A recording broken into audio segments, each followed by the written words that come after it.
तारिक एक खुश मिजाज और मिलनसार लड़का था जिसे दोस्तों के साथ वक्त गुजारना बहुत पसंद था। एक दिन उसने सोचा कि क्यों न अपने घर के बाग में एक शानदार बारबेक्यू पार्टी रखी जाए। उसने अपने तमाम दोस्तों को दावत दी और सबने खुशी खुशी आने का वादा किया। पार्टी वाले दिन तारिक सुबह ही से तैयारियों में मसरूफ हो गया।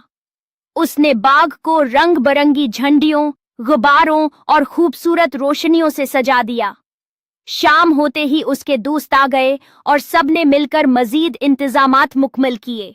बारबेक्यू ग्रिल पर खुशबूदार कबाब, चिकन और सब्जियां पकने लगीं। मजेदार खुशबू पूरे बाग में फैल गई। बच्चे बेसब्री से खाने का इंतजार कर रहे थे। अचानक तेज हवा चलने लगी और कुछ कागजी प्लेटें और नैपकिन उड़ गए।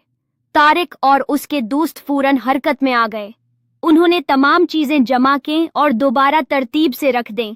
सबने मिलकर माहौल को साफ और खूबसूरत रखा। जब खाना मुकम्मल तैयार हो गया तो सबने मजे से बारबेक्यू खाया।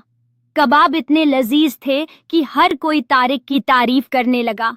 रात के आखिर में सब दोस्तों ने मिलकर बाग की सफाई की। तारिक बहुत खुश था कि उसकी बारबेक्यू पार्टी न सिर्फ मजेदार बल्कि यादगार भी साबित हुई। उसने सीखा कि दोस्ती, तावन और सफाई का ख्याल रखने से हर तकरीब कामयाब और खुशगवार बन जाती है।